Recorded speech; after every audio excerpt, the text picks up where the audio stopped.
নিশ্চয় এইটো এটা অতি দুৰ্ভাগ্যজনক কথা আৰু আমি আহোম জাতীয় গণমঞ্চৰ অসমীয়া তীব্ৰ ভাষাৰে নিন্দা কৰিছোঁ আৰু আমি অসমৰ মাননীয় মুখ্যমন্ত্ৰী ডক্টৰ হিমন্ত বিশ্ব শৰ্মা ডাঙৰীয়া আৰু অসম আৰক্ষী সঞ্চালক প্ৰধানক আহ্বান জনাইছোঁ যে ইয়াৰ ওপৰত উচিত তদন্ত হ'ব লাগে আৰু দানৱৰূপী যিজন শিক্ষক নীতিকেশ দাস তেখেতক চাকৰিৰ পৰা বহিষ্কাৰ কৰিব লাগে।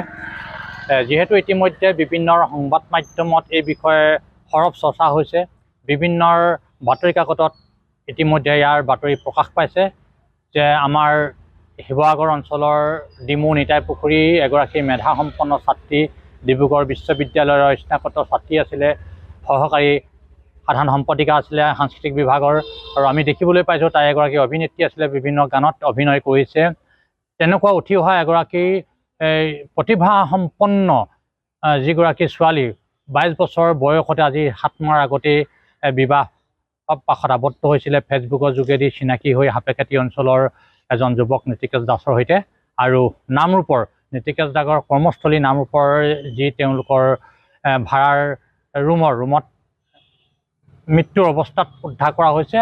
প্ৰথমে আত্মহত্যাৰ ঘটনা বুলি যদিও স্বামী অভিযোগ আনিছিলে, পৰৱৰ্তী সময়ত আমি সংবাদ মাধ্যমৰ যোগেদি জানিব পাৰিছোঁ বা প্ৰকাশ পাইছে যে এক পৰিকল্পিত এক হত্যাকাণ্ড, যিহেতু ফেচবুকেদি চিনাকি হোৱাৰ পিছত বিবাহপাশত আবদ্ধ হোৱাৰ পিছত সেই পুৰুষজন বিভিন্ন অনৈতিক কামত জড়িত আছিলে, যাৰ কাৰণে বিৰোধ কৰিছিলে আৰু ফলত এটাৰ পৰিকল্পিত হত্যাকাণ্ডলৈ ৰূপান্তৰিত কৰিছে। গতিকে এনেকুৱা ধৰণৰ ব্যক্তিক চাকৰিৰ পৰা বহিষ্কাৰ কৰিব লাগে।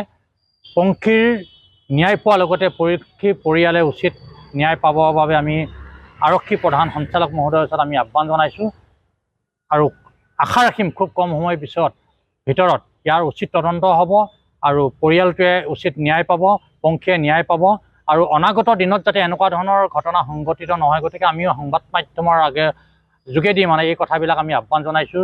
প্ৰত্যেকগৰাকী নাৰীক আমি আহ্বান জনাইছোঁ যে ছ'চিয়েল মিডিয়াৰ যোগেদি বা সামাজিক মাধ্যমৰ যোগেদি চিনাকি হৈ আচলতে হঠাৎ বিয়া হোৱাটো আচলতে বিবাহ হোৱাটো কিমান গ্ৰহণযোগ্যতা আছে, নহ'লে এনেকুৱা ধৰণৰ ঘটনা অনাগত দিনত সংঘটিত বহু সম্ভাৱনা আছে। আৰু লগতে বিশেষকৈ নীতিকেশ দাস সাপেখাতী অঞ্চলৰ এই ব্যক্তিজনক চাকৰিৰ পৰা বৰ্খাস্ত কৰিব লাগে আৰু কম দিনৰ ভিতৰত তৎকালীনভাৱে ইয়াৰ ওপৰত খৰতকীয়া তদন্ত কৰি পিনে উচিত শাস্তি প্ৰদান কৰিবৰ বাবে আপোনালোকৰ সংবাদ মাধ্যমৰ যোগেদি আমি আহ্বান জনাইছোঁ। নহ'লে পৰৱৰ্তী সময়ত আমি আহোম জাতীয় গণমঞ্চ অসমে তীব্ৰভাৱে আমি গণতান্ত্ৰিক আন্দোলন গঢ়ি তুলিবলৈ বাধ্য হ'ম। আৰু আমি সকলোকে আহ্বান জনাইছোঁ, সকলো আমি দল সংগঠন সমাজ ব্যৱস্থাৰ লগত জড়িত সকলোকে আহ্বান জনাইছোঁ, সকলোৱে ওলাই আহক আৰু ইয়াৰ বিৰুদ্ধে প্ৰতিবাদ কৰক যাতে এই পৰিয়ালটোৱে ন্যায় পাবলৈ সক্ষম হয়।